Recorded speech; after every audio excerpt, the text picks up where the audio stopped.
Salut, j'espère que vous allez bien. C'est le printemps, ça y est, le beau temps arrive un petit peu quand même, doucement mais sûrement, et il est temps du coup pour cette vidéo de vous parler des fraises, car oui, ça va être la saison. Très bientôt, ça va être le moment, et c'est parti pour voir ça. Première recette, nectar de fraise. Donc pour ceux qui ne connaissent pas, le nectar, c'est comme du jus de fruits, sauf que le jus de fruits, on presse la chair du fruit pour obtenir un jus. Là, on mixe tout le fruit en entier.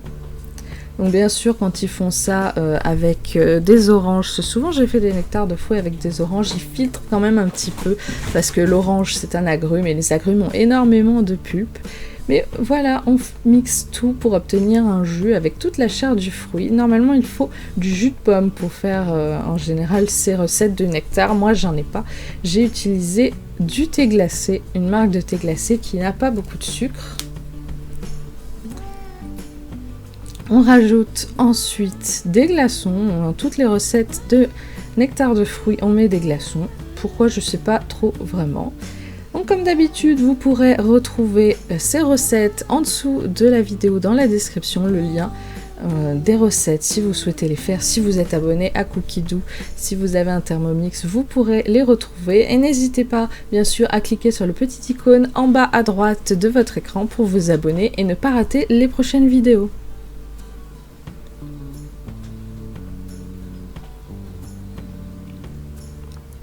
Voilà le résultat, et franchement je vous conseille de tester parce que c'était vraiment très bon. J'ai versé ça dans du coup les mêmes jarres à cocktail qui me servent pour mes smoothies et j'ai bu ça pour le goûter.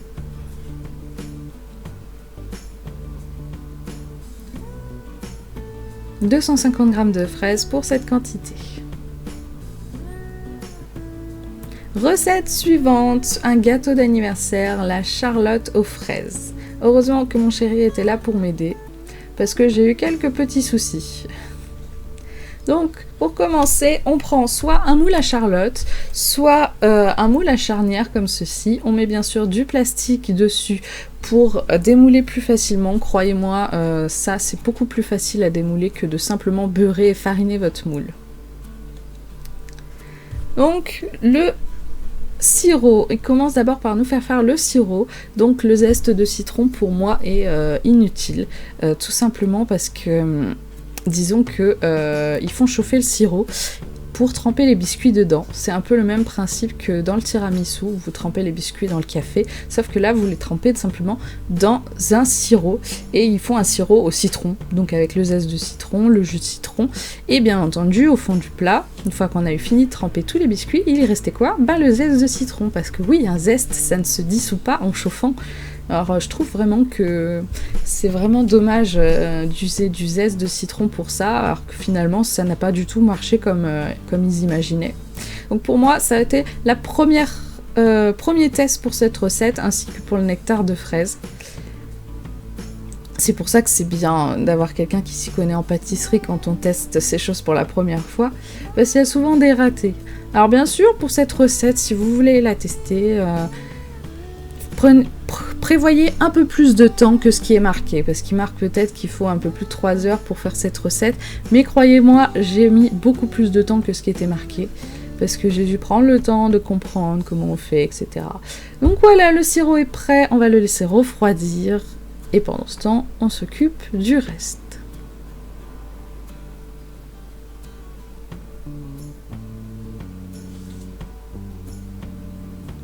Donc, pour la mousse, première étape, faire de la compotée de fraises. Enfin, c'est ce qu'ils appellent de la compotée de fraises.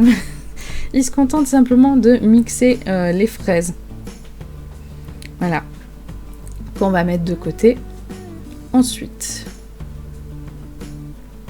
Alors pour la question refroidissage du sirop, moi personnellement, si j'étais les personnes qui font les recettes, j'aurais précisé de le mettre au frigo parce que j'en ai eu besoin. Disons qu'ils enchaînent la recette et j'en ai eu besoin, il était encore tiède, légèrement chaud. Donc j'ai dû vraiment attendre au moins 20 minutes de plus en allant devant l'ordinateur, devant la télé, en me tournant les pouces, en attendant que le sirop continue de refroidir. Je trouve ça vraiment dommage. Pour info, tu peux utiliser Tine. Oui, mais bon. Donc ensuite, c'est une mousse qui va devoir prendre. Donc on utilise pour ça des feuilles de gélatine. Et pour ça, on va récupérer une petite partie de la compotée de fruits avec bien entendu du sucre, la seule partie sucrante, attention, de la recette. Donc si vous aimez pas trop que les gâteaux soient acides, si vous aimez bien sucré, n'hésitez pas à rajouter un peu plus de sucre, surtout si vos fraises ne sont pas très bien mûres.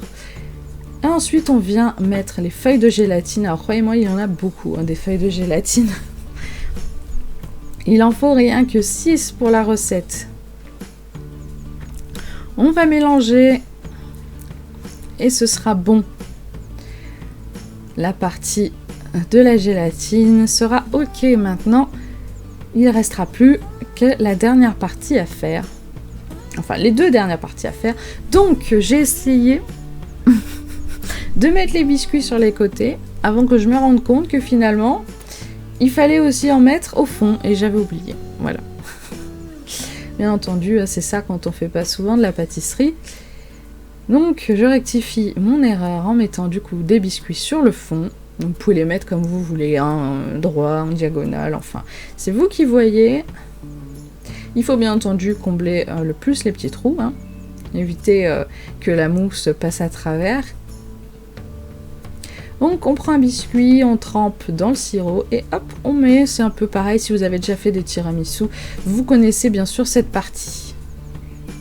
Donc grâce au Thermomix Friend, j'ai maintenant 2 bols, ce qui nous a permis avec le chéri de mettre le 2e bol au congèle, donc qui permet du coup de faire des crèmes fouettées beaucoup plus facilement. Donc la dernière fois pour le gâteau de Pâques, je vous avais dit que la crème fouettée, j'arrivais pas à la faire au Thermomix. Et bien figurez-vous que j'ai réussi. Je me suis rendu compte que finalement le problème était dans la vitesse où on fouette, c'est-à-dire que eux, dans les anciennes recettes, ils mettent vitesse 3 seulement, c'est pas assez. Là, dans la recette de la Charlotte, ils mettent vitesse 3,5 pour fouetter, et croyez-moi, c'est bien mieux. C'est beaucoup mieux. En plus, avec le mascarpone, j'ai trouvé que ça... Juste une cuillère à soupe de mascarpone, pas beaucoup.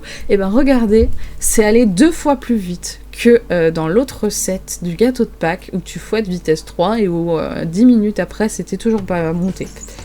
Donc là, vraiment, l'erreur, elle est dans la vitesse. Et n'hésitez pas, même si vous voulez une bonne texture, si vous voulez que ça monte vite et que ça soit une bonne texture, n'hésitez pas à mettre un petit peu de mascarpone comme ils font dans cette recette, parce qu'honnêtement, bon, c'est vrai que le mascarpone, c'est pas hyper léger.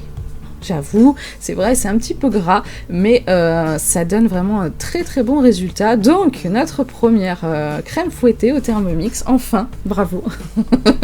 Bravo à la Charlotte aux fraises pour avoir réussi à me donner les bonnes instructions pour faire de la crème fouettée. Donc voilà, si vous aussi vous n'avez jamais réussi à faire de la crème fouettée, et bien voilà. Donc maintenant c'est le chéri qui va prendre le relais parce qu'il a déjà fait ça en pâtisserie, mélanger sans faire retomber. C'est comme quand vous devez monter des blancs en neige et qu'après il faut les mélanger. C'est la partie qui me fait le plus stresser parce que j'ai toujours peur de casser les blancs. Je l'ai déjà fait, mélanger des blancs en neige. Quand on fait par exemple des moelleux au chocolat ou des trucs comme ça, il y a toujours les blancs en neige. J'ai déjà fait quand j'étais plus jeune des macarons. C'est pareil, c'est compliqué, tous ces gâteaux, avec les blancs en neige, etc. C'est stressant pour moi. Mais j'y étais arrivée. Donc une fois la mousse prête, donc tout mélangé, on met une première couche, donc la moitié environ, de mousse sur les biscuits. Il nous demande de garder l'équivalent de 100 g de fraises pour faire un petit milieu en quelque sorte. Donc ensuite, on va mettre les petites fraises au milieu. Comme ça, à la découpe, il y aura des petites fraises au milieu. Mais c'est surtout pour donner un petit peu de mâche à cette mousse, pour donner un petit peu de texture. Vous voyez, c'est comme par exemple quand dans les mousses la laitière, il y a des petites feuilles craquantes, vous voyez. Et ben, c'est un peu pareil, c'est pour donner un petit peu de texture. Les gens qui aiment pas la mousse, par exemple, et ben, qui aiment pas quand c'est tout mou, bah là ça leur donne, voilà, une petite texture au milieu, c'est pas trop mal. Et ensuite, on vient rajouter le reste par-dessus. Donc là, vous voyez que les biscuits, c'est parfait. Le chéri m'a aidé à finir les biscuits parce que je n'arrivais pas à les faire tenir. Lui, qui est pâtissier, il a l'habitude de faire tenir ce genre de biscuits dans les moules. Donc c'est pour ça, voilà, qui est venu m'aider. Donc pile poil la bonne hauteur. Le moule à charnière était très très bien. J'ai eu peur un moment, je me suis dit, oh, peut-être qu'un moule à Charlotte, mais non. Donc vous conservez ça au frigo pendant 3 heures avant de le manger, et voilà. Donc nous c'était pour un anniversaire. Donc bien entendu, eux ils demandent un moule de 22 cm de diamètre. Moi je n'ai que des moules de 26, c'est pour ça que mes gâteaux sont bien entendu toujours plus fins que ceux de Thermomix. C'est normal.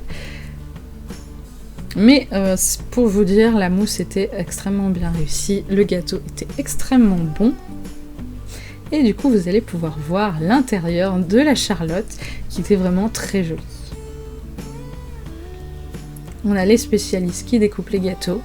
Vous voyez, le gâteau de Pâques à côté, vous pouvez le reconnaître, qu'on a refait du coup pour l'occasion.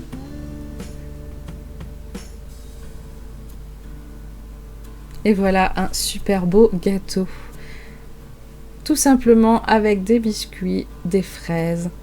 Je vais vous montrer du coup dans mon assiette. Voilà. Très très joli et excellent, je vous conseille de le tester. Troisième et dernière recette, il est temps de faire la confiture de fraises. Donc j'ai fait juste une fois de la confiture, tout simplement parce que c'est encore le début des fraises. Je vais attendre pour faire plus en quantité, qui est les fraises à confiture qui arrivent bien entendu. Donc la confiture de fraises, une des premières confitures que j'ai fait au Thermomix. C'est vrai que le Thermomix nous permet de pouvoir faire des confitures maison et croyez-moi, c'est vraiment excellent. Toute ma famille, ma belle famille, tout le monde ont adoré ma confiture de fraises. Donc 1 kg de fraises équeutées, donc 1 kg dans le Thermomix normalement. C'est censé faire pour 4 bocaux de taille classique. Moi j'ai choisi de prendre un gros bocaux parce qu'en général la confiture part assez vite celle-là. J'ai rajouté à la cuisson des fraises 5 minutes de plus parce qu'elles étaient au frigo et en plus je les ai lavées donc elles étaient un petit peu humides. Donc pour compenser j'ai rajouté 5 minutes de plus. Il faut pour 1 kg 750 g de sucre, donc sucre blanc bien entendu. Et bien entendu le jus d'un citron parce que là-dedans, dans la confiture, c'est le citron qui sert de gélifiant. Donc pas de citron, pas de gélifiant. Donc l'agar-agar, ça c'est pour les gelées parce que c'est vraiment un gélifiant qui est vraiment très efficace. En général, l'agar-agar c'est pour les gelées. Par exemple, la gelée de framboise que j'ai faite l'année dernière ou cet automne, je sais plus, cet automne il me semble. Voilà, j'ai utilisé des sachets d'agar-agar comme il me demande.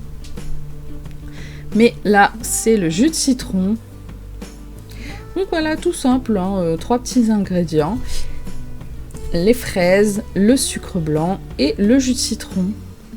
Donc on ferme et là par contre sur le dessus on va venir mettre le varoma. Alors pourquoi le varoma? Parce que la confiture fait des remous et remonte vraiment beaucoup. Sans ça, ça déborderait sur votre plan de travail, sur votre Thermomix, etc. Vous en aurez partout sinon. Donc c'est très très très important de bien mettre le varoma. Et si vous avez pas Cookie Dough et que vous avez les livres verts, vous avez un TM5, n'écoutez pas la recette de confiture qui vous dit de mettre le panier vapeur dessus, parce que c'est pas vrai, voilà. Ça va déborder.